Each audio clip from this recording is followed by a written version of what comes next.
அனைவருக்கும் வணக்கம்.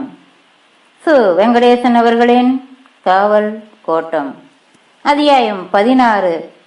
திருமலை நாயக்கர் பேரன் சொக்கநாதன் பட்டத்துக்கு வந்தபோது வயது 16 தான். அவன் தந்தை முத்துவீரப்பன் பட்டத்துக்கு வந்த ஒரே வருடத்தில் காலமானார். புதிய அரசன் ஒன்றும் அறியாத பாலகன் என்று கருதி பிரதானியும் ராயசமும் தளவாயும் தங்கள் இஷ்டம் போல் நாட்டை ஆளத் தொடங்கினர். ஊழல் மலிந்தது. பாளையங்களுக்கு கூடுதல் வரி விதிக்க பாளையக்காரர்கள் மறுத்தனர். நாடெங்கும் குழப்பம் நிலவியது. பீஜப்பூர் அடில்சா படையின் தளபதி சாக்கோஸின் தலைமையில் செஞ்சியை முற்றுகையிட்டு இருந்தன. விஜயநகர அரசன் நரசிங்க தேவராயலு மதுரையின் உதவியை கோரினான். படை அனுப்ப பிரதானிக்கு சம்மதமில்லை. சொக்கநாதனின் ஆணையை மீற முடியாமல் தளபதி லிங்கம்ம நாயக்கர் மதுரை நிலைப்படையுடன் புறப்பட்டு சென்றார். படைக்கு முன்பே பிரதானியின் ஓலை சாகோசிக்கு போய்விட்டது. செஞ்சிக்கு போன லிங்கம்மன் சாகோசியிடம் பெரும் பணத்தை லஞ்சமாக வாங்கி கொண்டு சண்டையிடாமலேயே திரும்பினான். செஞ்சி வீழ்ந்தது. சொக்கநாதனுக்கும் பிரதானிக்கும் தகராறு வலுத்தது. சொக்கநாதனை திரையிலிட்டு அவனது தம்பிக்கு முடிசூடும் சதி திட்டத்தை மூவரணி செயல்படுத்த முனைந்தது. அதை அறிந்த அரண்மனை தாதி ஒருத்தி சொக்கனை வளர்த்த பாசத்தின் காரணமாக அவனிடம் சொல்லிவிட்டாள். படையெடுப்பு பற்றி ஆலோசிப்பதற்காக 3 நாட்கள் மதுரையில் இருக்க வேண்டுமென பாளையக்காரர்களுக்கு அரச ஓலை போயிற்று. அன்று இரவு உத்தியான மண்டபத்திற்கு பிரதானியை அழைத்தான் சொக்கநாதன். நாளை சபா மண்டபத்தில் சந்திப்பதாக பதில் வந்தது. குதிரைப்படை தளபதியும் அரசனின் மெய்காப்பாளுமனமாக வெங்கடகிருஷ்ணப்பன் தனி ஒருவனாக பிரதானியின் மாளிகை காவலை உடைத்து உள்ளே போய் அவரை வெட்டி கொன்றான். தளவாய் லிங்கம்மன் இரவோடு இரவாக தமது விசுவாசிகளுடன் தப்பி செஞ்சியை நோக்கி ஓடினான். ராயசம் ஒரு நியோக பிராமணர். கொல்வது பாவம், கண்ணை பறித்து துரத்துவதுதான் தண்டனை. தீவிர வைணவனான வெங்கடகிருஷ்ணப்பன் அவ்வேளையை தான் செய்யாது கோட்டை காவலில் இருந்த விருமாண்டியிடம் ஒப்படைத்தான். பாளையக்காரர்களிடம் பேசி அவர்கள் ஆதரவை உறுதி செய்தபின் தலைநகரை திருச்சிராப்பள்ளிக்கு மாற்றிக்கொண்டான் சொக்கநாதன். விஸ்வநாத நாயக்கர் காலத்தில் வல்லம் கோட்டையை தஞ்சாவூருக்கு கொடுத்துவிட்டு பதிலியாக திருச்சிராப்பள்ளி கோட்டையை மதுரை வாங்கியது. அப்போதிருந்து தலைநகரம் அரசர்களின் விருப்பத்தின்படி திருச்சிராப்பள்ளிக்கும் மதுரைக்குமாக மாறிக்கொண்டிருந்தது. சாக்கோசியின் படைகள் திருச்சிராப்பள்ளியை தாக்க வருகின்றன என்றும் சொக்கநாதனே படைகளுக்கு தலைமையேற்று நடத்தப் போவதாகவும் மதுரை தளவாய் வெங்கடகிருஷ்ணப்பனுக்கும் பாளையப்பட்டுகளுக்கும் ஓலை போனது. 16 வயதே ஆன அரசன் போருக்கு போவதை பற்றி நாடெங்கும் பேச்சாக கிடந்தது. மதுரை கோட்டை காவலில் இருந்த 40 பேருடன் விருமாண்டி பெரியாம்பளை போருக்கு கிளம்பிருந்த போது வெங்கடகிருஷ்ணப்பன் தடுத்து விட்டார். கோட்டையின் 72 கொத்தள பாளைய காவலையும் புறக்காவலையும் கலைக்கப் போவதில்லை என்றார். மதுரையின் பாதுகாப்பை கன்னிவாடி படையிடம் ஒப்படைத்துவிட்டு தென் மண்டல நிலைப்படை மற்றும் பிற பாளையக்காரர்களோடு சேர்ந்து போருக்கு போவதாக திட்டம். விருமாண்டியை கள்ள நாட்டில் ஆள் திரட்டுமாறு சொன்னார். விருமாண்டி பின்னத்தேவரோடு கலந்து பேசினார். குண்டாறு வரையுள்ள அத்தனை ஊர்களுக்கும் செய்தி போனது. ஏற்கனவே பக்கத்தில் உள்ள பாளையங்களிலெல்லாம் மீசை அரும்பாத ராஜா சண்டைக்கு கிளம்பியதைக் கண்டு பெருவாரியான வாலிபர்கள் பாளையப்படைகளில் அமரக்காரர்களாக சேர்ந்தனர். 2 நாட்களில் கள்ள நாட்டிலிருந்து 400 பேர் வளரி வேல்கம்புகளோடு திரண்டு போய் வைகைக்கு வடகரையில் நின்றிருந்த நிலைப்படையோடு சேர்ந்து கொண்டனர். தளவாய் வெங்கடகிருஷ்ணப்பன் திருச்சிராப்பள்ளி கோட்டைக்கு தெற்கே தண்டிறங்கிய போது படையணியில் 40,000 காலாட்படையும் 15,000 குதிரை வீரர்களும் இருந்தனர்.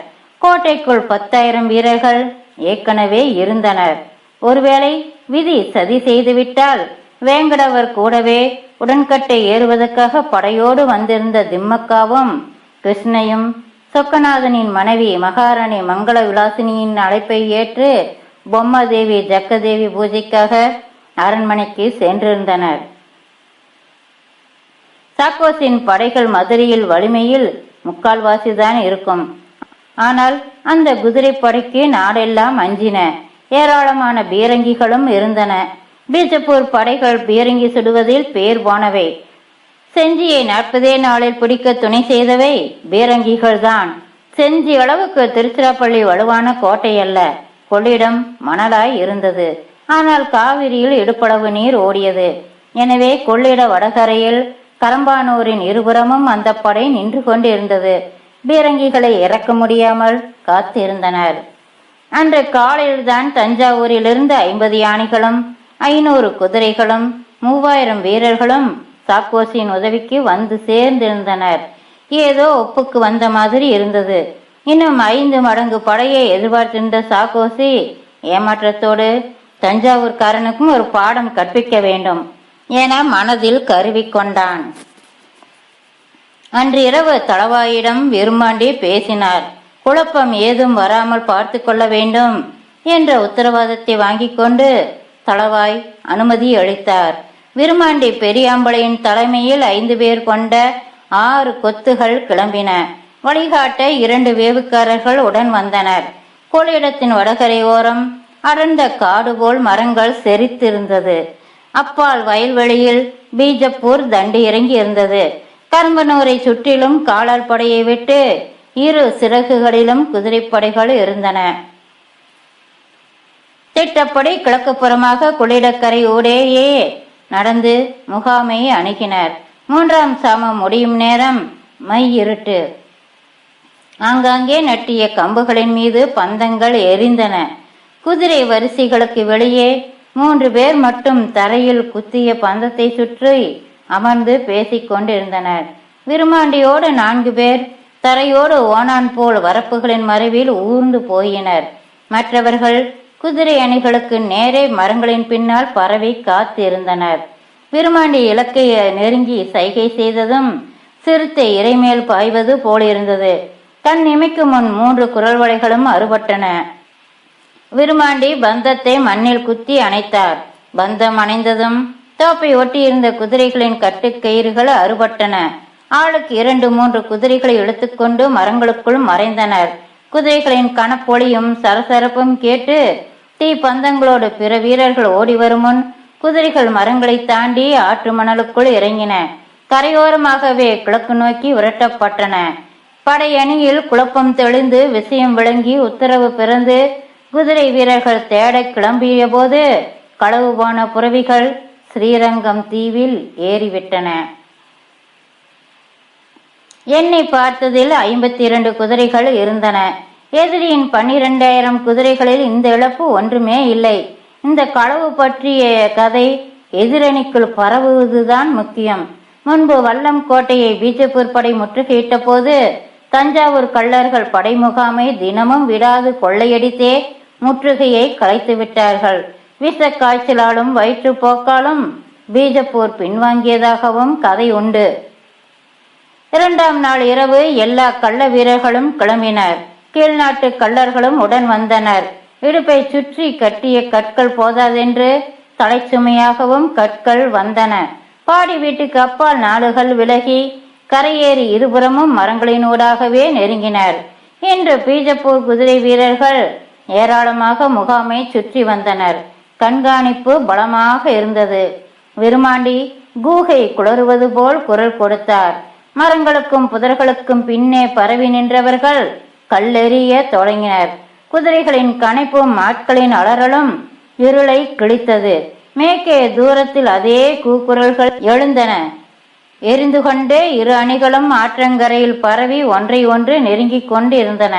கற்கள் கோடை மழை இறங்கி அடிப்பது போல் படையணிகள் மீது பாய்ந்து தேய்த்தன. கள்ளர்களின் முதல் ஆயுதமே கல்தான். எரிந்தால் பனங்காய் விழும்.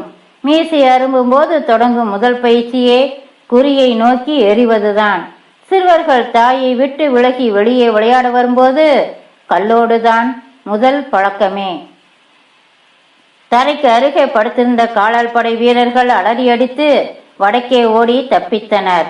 குதிரைகள் தான் கனைத்து துள்ளி கட்டுக்களிலிருந்து விடுபட முடியாமல் எரிபட்டு கொண்டிருந்தன. கரையை ஒட்டியே தாவளம் அடிக்கும்படி ஆணையிட்ட சாக்கோசியின் புத்தியில் அப்போது தோன்றிய யுக்தி எதிரிகளை கரையேற விடாமல் கொள்ளிட மணலுக்குள்ளேயே மடக்கி மேலே இருந்து அடிக்க ஏதுவாக இருக்கும் என்பதுதான். இந்த இரவு நேர தொந்தரவுகள் எதிர்பாராதவை. இதை தோல்வியாக கொள்ள முடியாதென்றாலும் பெருந்தொல்லை வீரர்களின் நம்பிக்கையை குலைத்துவிடும். காலால் படைகள் கிடந்த இடம் சடுதியில் காலியாகிவிட வீரர்கள் எல்லாம் கல்வராத தொலைவில் ஊருக்கு வடக்கே பின்வாங்கி இருந்தனர். குதிரைகளின் மேல் கல்லறி நின்றவுடன் கல்லர்கள் பாய்ந்து போய் அருகில் இருந்த குதிரைகளின் கயிர்களை அறுத்து ஆற்றுக்குள் விரட்டிவிட்டனர். அதற்கு முன்பே பீஜப்பூர் வீரர்கள் தரையோடு தவழ்ந்தே வந்து கயிறுகளை தரித்து அப்பால் நின்றிருந்த குதிரைகளை வடக்கு நோக்கி விரட்டிவிட்டனர். பீஜப்பூர் குதிரைப்படை அணிகள் தயாராகி ஆற்றை நோக்கி வந்தன. இருட்டுக்குள் அடர்ந்த மரம் செடிகளுக்குள் இருக்கும் ஆள்களே தெரியவில்லை. கற்கள் மற்றும் காற்றை கிழித்தபடி பாய்ந்து போயின. குதிரை வீரர்கள் முன்னேற முடியாமல் குழம்பி பின்வாங்கினர். சாக்கோஸின் உடனிருந்த லிங்கமன் பக்கவாட்டில் தூரமாக போய் ஆற்றுக்குள் இறங்கி பின்பக்கமாக தாக்க உத்தரவிட்டான். சற்று நேரத்தில் மணல் பறக்க கிழக்கும் மேற்குமாக குளம்படிகள் வெள்ள பாய்ச்சல் போல் ஒலிக்கத் தொடங்கின. ஆனால் இருட்டில் கரை செடிகளுக்கிடையே அசைவுகள் மட்டுமே தெரிந்தன.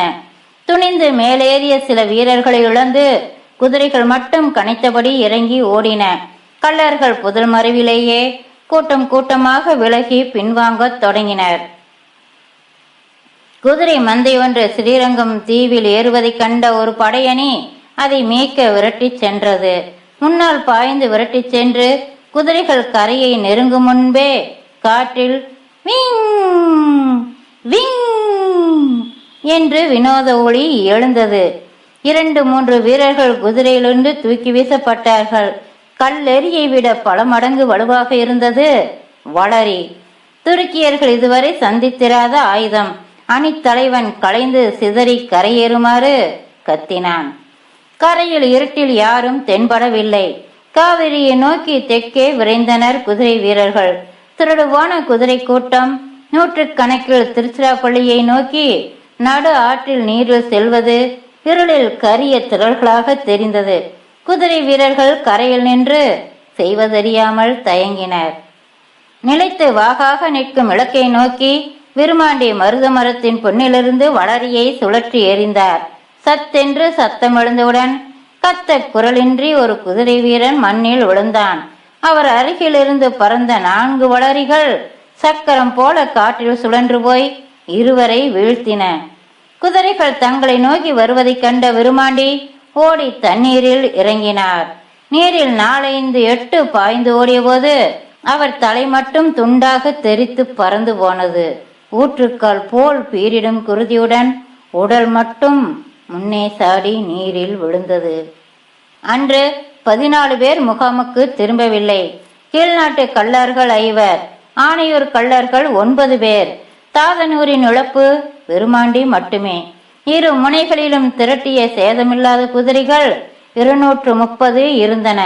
கரைக்கு அப்பால் எதிரணியை நகர்த்தியதே இந்த தாக்குதலின் வெற்றி என்றார் தளவாய். பின்னர் விருமாண்டியின் வாரிசுகள் தாதனூரில் குருத வகையரா என்றாயினர். மறுநாள் சனிக்கிழமை காலை மதுரைப்படை முதலில் தாக்குதலை தொடங்குவதாக சொக்கநாதனுக்கு திட்டம் இருந்தது. தளவாய் அவனோடு ஆலோசிக்கவும் தாக்குதல் நேரத்தை மட்டும் முன்னதாக்கி வைகரை என்று தீர்மானித்தனர். கரம்பானூருக்கு வடக்கே பின்வாங்கி ஒருகள் தொலைவில் பாடி வீடு அமைத்திருந்தது பீஜப்பூர் படை.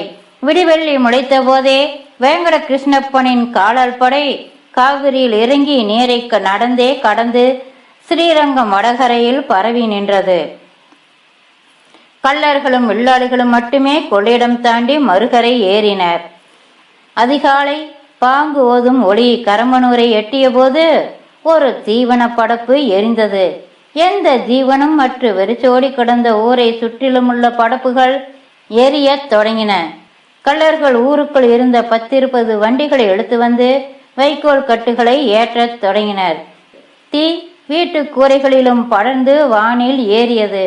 ஸ்ரீரங்கத்திலிருந்து பார்த்தபோது கொள்ளிடக்கரை தோப்புகள் கரும் பூதங்களாக விளிம்பு கட்டி நிற்க, அப்பால் பெரும் மஞ்சள் தீயொளி விரிந்திருக்க கரும்புகை விண்ணோக்கி எழுந்தது. மதுரைப்படை கொள்ளிடத்தில் இறங்கியது. பெரும் கூட்டமாகவோ அணிகளாகவோ செல்லாமல் எறும்புகள் போல ஒற்றை வரிசையில் சென்றது. நூற்றுக்கணக்கான நிறைகள் வடகரை நோக்கி சென்றன. வீரர்களாலான மனித வெள்ளம் இரு கரையும் தொட்டது. கொள்ளிடத்தை குறுக்காக கடந்து வடகரை மரச்செறிவுகளில் தேங்கி நிலையெடுத்து நின்றது. படைக்கு முன்னே வாழுவ கொள்ளவாரின் பெத்த இண்டி மந்திரவாதிகள் 9 பேரும், சின்ன இண்டி மந்திரவாதிகள் 9 பேரும் வரிசையாக நின்றனர். பீஜப்பூர் படை நின்று வடக்கு நோக்கி மந்திரக்கோளை ஆட்டியவாறு போருக்கான மந்திரங்களை சேர்ந்திசை போல தெலுங்கில் ஓதினர். கரம்பானூரில் தீ நின்று எரிந்தது. கிழக்கே மேகங்கள் செந்தீற்றல் கொண்டபோது வைக்கோல் வண்டிகள் தீயெறிய பீஜப்பூர் படைகளை நோக்கி ஓடின. வண்டிக்கு 2 பேராக கள்ளர்கள் முன்னுக்கு தள்ளிக்கொண்டு ஓடினர். மாதிக வில்லாளிகளும் வளரி ஏந்திய கள்ளர்களும் உடன் ஓடினர். தீக்கோளங்கள் வடக்கு நோக்கி வருவதைக் கண்ட பீஜப்பூரின் முன்னணி பீரங்கிகள் முழங்கின. இருட்டில் இலக்கற்று வெடித்து சிதறிய குண்டுகள் திடும் திடுமென மண்ணில் மோத புழுதி பறந்தது. கொள்ளிடக்கரையில் முதல் எக்காலம் ஊதியவுடன் போர் முரசங்கள் அதிர்ந்தன. கிழக்கிலும் மேற்கிலும் வெகு தொலைவில் மதுரையின் குதிரைப்படை கொம்புகள் போர்விழியை எதிரொலித்தன. வளரியின் எல்லைக்குள் பீரங்கிகள் தெரியவும் தீவண்டிகள் குறுக்காக ஆங்காங்கே நின்றன. வில்லாளிகளின் தீயம்புகள் வானில் சரம் சரமாக எழுந்து எரி நட்சத்திரம் போல் எதிரணியில் இறங்கின. சிறகுகளில் நின்ற குதிரைப்படை நோக்கியே தீயம்புகள் விடாது பறந்து கொண்டிருந்தன. தீவண்டிகளை நோக்கி பீஜப்பூர் குதிரைகள் இறங்கின.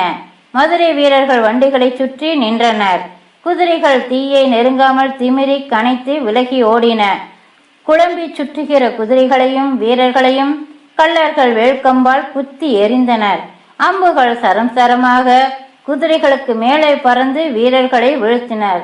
கொள்ளிடக்கரை உடைந்தது போல ஜெய ஜெய ஜக்கம்மா என்ற பெருமுழக்கத்தோடு பாம்புகளைப் போல நீள் நிறைகள் சீறியபடி களத்தில் இறங்கின. பீஜப்பூர் பீரங்கிகள் தென்முகமாக சுட்டியபடி இருந்தன. நிலம் வெளுக்கத் தொடங்கியது. மதுரை வீரர்கள் கரம்பானூரை தாண்டியதும் பீஜப்பூர் குதிரைய படைகள் அணி அணியாக முகாமின் இரு சிறகுகளிலிருந்தும் கிளம்பி அதை மறித்தடிக்க பாய்ந்தன. மேற்கிலிருந்து சொக்கநாதன் தலைமையில் குதிரைப்படை பேரலை போல் வந்தது. அலை வியூகத்தில் வந்தன குதிரைகள். ஒவ்வொரு அலையிலும் 500 2 வரிசை குதிரைகள். பின்னே தொடர்ந்து 2வது அலை வடகிழக்காக சாய்ந்து பீஜப்பூரின் வாளை நோக்கி பாய்ந்தது. 3வது அலை நேர் வடக்கே களத்தை வளைக்கும் நோக்கத்தோடு சென்றது. 4வது அலை சொக்கநாதனுக்கு பின் துணையாக தொடர்ந்தது. அதற்கு பின் வந்த 3 அலைகள் அதே வியூகத்தில் நிலையாக நின்று களத்தை கவனித்தன. கிழக்கிலிருந்த விருபாட்சி பாளையக்காரர் திருமலை சின்னப்ப நாயக்கரின் தலைமையில் குதிரைப்படைகள் இதே வடிவில் அலையலையாக எழும்பி வந்தன. பீஜப்பூர் பீரங்கிகள் கிழக்கு மேற்கு முகமாக திரும்பி சுடத் தொடங்கின. ரேகை தெரியும் வெளிச்சம் வந்துவிட்டது. தாதனூர் இருளாண்டி பீரங்கிக்கு பின்னால் நிற்பவனை குறிவைத்து வளரியை எறிந்தான். முதல் எரியே ஒருவனை அடித்து வீழ்த்தியது. அடுத்தடுத்து எல்லா பீரங்கிகளை நோக்கியும் கள்ளர் வளரிகள் பறந்தன. தனது 2வது வளரியையும் இருளாண்டி எறிந்தான். எல்லா வேலைகளிலும் அண்ணனை நிழல் போல் தொடரும் அவன் தம்பி ஒச்சு தனது 2 வளரிகளையும் அண்ணனிடமே தந்தான். சற்று நேரம் பீரங்கிகளை சுற்றி யாரையும் எழுந்து நிற்க விடாமல் வளரிகள் தடுத்தன. வளரிகள் தீர்ந்தவுடன் மாதிக வில்லாளிகள் முன்னே வந்து முதல் வரிசையில் மண்டியிட்டும் 2ஆம் வரிசையில் நின்றும் எய்து கொண்டு இருந்தனர். பீரங்கிகள் மௌனமாயின. பீஜப்பூர் 2ஆம் வரிசை மேற்புற குதிரைகள் சொக்கநாதனின் அணியை எதிர்கொள்ள மேற்கு நோக்கி கிளம்பின.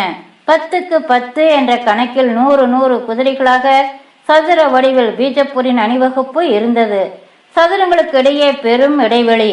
பீஜப்பூர் குதிரைகள் மேற்கே ஓடி வேகமெடுக்கும் முன் கடு விசையோடு வந்த மதுரையின் முதல் அலை அதை கிழித்து இடைவெளிகளில் ஊடுருவி அப்பால் வந்துவிட்டது. வந்த வேகத்தில் மீண்டும் திரும்பி தாக்கும் ஆணையுடன் கொம்புகள் ஊதின. 4வது அலை பீஜப்பூரை நெருங்கியது. முதல் அலை பின்னிருந்து நெருங்கியது. பீஜப்பூர் குதிரைகள் மறிந்து ஒன்றோடொன்று மோதி குழம்பி கட்டுப்பாட்டை இழந்தன. பாக்கு வெட்டியின் நடுவே போல் சிக்கிக் கொண்டன. பீஜப்பூர் புகழ்பெற்ற குதிரை தளபதிகள் இறுதி கணத்தை உணர்ந்தார்கள். கிழக்கே சின்னப்ப நாயக்கரின் அலை இன்னும் விரைவாக இறங்கி பீஜப்பூர் குதிரைகள் தண்டை விட்டு கிளம்பும் முன்பே மூர்க்கமாக தாக்கியது. மதுரை காலாட்படையை நோக்கி தெற்கே பாய்ந்து பீஜப்பூர் குதிரைகள் மனித நெறிகள் தங்களுக்கிடையே ஊடுருவி விட்டன. எந்த அழிவிலும் எக்காரணம் கொண்டும் வரிசை மட்டும் குலையக்கூடாது என்ற அணித்தலைவர்களுக்கு வெங்கடகிருஷ்ணப்பன் உத்தரவிட்டிருந்தான். முன்னே வந்த குதிரைகளை தாக்காமல் உள்ளே விட்டனர். வரிசைகள் தாக்கிக் கொண்டே முன்னே ஓடி நீண்டு மேலும் குதிரை அணிகளை உள்வாங்கின. ஓரங்களில் இருக்கும் குதிரை வீரர்கள் போராடி செத்துக் கொண்டிருக்க நடுவே சென்ற குதிரைகள் இலக்கற்று பயனற்று குழம்பிக் கொண்டிருந்தன. வேகம்தான் குதிரை படையின் திறம். தேங்கி தவிக்கும் குதிரைகள் பலிகிடாக்களை விட பலவீனமானவை. கண் முன்பே குதிரை அணிகள் சடசடவென சரிந்து சுருங்குவதை உணர்ந்த ஒரு பீஜப்பூர் தலகர்த்தன் பின்னே வரும் அணிகளை களைந்து பரவி தாக்குமாறு உத்தரவிட்டான். மதுரை நிறைகள் வீரர்கள் மடிந்து விழுந்ததும் மீண்டும் மீண்டும் இணைந்து நெடுஞ்சுவர் போல் நின்றன. சிதறி ஓடி வரும் குதிரைகள் அணிகளை விட மோசமாக பலியாகின. திடீரென நகராக்கள் முழங்கின. பீஜப்பூரின் முன்னிலை காலால் படை பீரங்கிகளை தாண்டி தெற்கு நோக்கி இறங்கி ஓடி வந்தது. கருப்பா என்று கத்திக்கொண்டு இருளாண்டி முன்னோக்கி ஓடினான். வில்லாளிகள் பின்வாங்கி ஓடி மீண்டும் நிலையெடுத்தனர். கள்ளர்களும் அவர்களை பின்தொடர்ந்து ஓடினர். பின் திரும்ப எத்தனித்த ஒச்சு அண்ணன் மட்டும் பின்வாங்காமல் படைக்கு எதிரே முன்னால் தனித்து ஓடுவதைக் கண்டு அவனுக்கு பின்னே தானும் ஓடினான். உயர்த்தி தூக்காமல் வேல்கம்பை கிடைமட்டத்தில் பிடித்தபடி இருளாண்டி ஓடினான். முதலில் கண்டவனின் வயிற்றோடு வேல் குத்தி வெளியேற இருளாண்டியின் கம்பு கைப்பிடியின் மேலேயே அவன் குப்புறச் சரிந்தான். அடுத்த கணமே அண்ணனையும் தம்பியையும் மூழ்கடித்து இரத்த சிதறலாக்கி விட்டு கடந்து சென்றது பீஜப்பூர் காலால் படை. சொக்கநாதனின் 5வது 6வது அலைவரிசை குதிரைகள் தென்முகமாக பாய்ந்து மதுரை காலால் படைக்கு துணை சேர்த்தன. போர் தொடங்கிய சற்று நேரத்தில் மதுரையின் அனைத்து பிரிவுகளும் எதிரியை நெருங்கி துவசம் செய்து கொண்டிருக்க பீஜப்பூரின் முக்கால்வாசி படைகள் யுத்த முனையின் நடுவே பதற்றத்தில் தவித்துக் கொண்டிருந்தன. யானை மேல் நின்று களத்தை கவனித்தவாறே சாக்கோசி காலால் படையை பின்வாங்குமாறு உத்தரவிட்டான். நகராக்கள் முழங்க பச்சை கொடிகள் கீழ் நோக்கி அசைந்தன. பீஜப்பூர் படைகள் வாழ்புறமாக வெளியேறி வடமுகமாக கிளம்பின. வட திசையில் காத்திருந்த மதுரையின் 4வது அலைவரிசை குதிரை அணிகள் இரண்டும் தமக்குள் வெகு தூர இடைவெளி விட்டு தெற்கே இறங்கின. துருக்கிய ராஜ குடும்ப கிளையை சேர்ந்தவனும் மகா கர்வியும் பீரங்கி தலகர்த்தனுமான முஷாபிர் ஷா பின்வாங்க கிளம்பிய படைகளை தடுத்து நிறுத்திவிட்டு பின்னணி பீரங்கிகளை இயக்க ஆணையிட்டான். எதிரே வரும் குதிரை அணியை கவனிக்காது அவசரமாக அவன் எடுத்த முடிவு பெருந்தவறாகி போனது. கனரக பீரங்கிகள் வெகு நேரம் எடுத்துக்கொண்டு பெருவெடிப்புடன் நிதானமாக சுட்டன.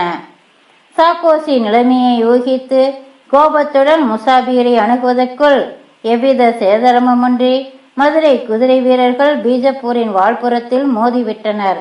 நெரிசலில் சிக்கி தவித்த காலால் படையினர் அர்த்தமின்றி பலியாகினர்.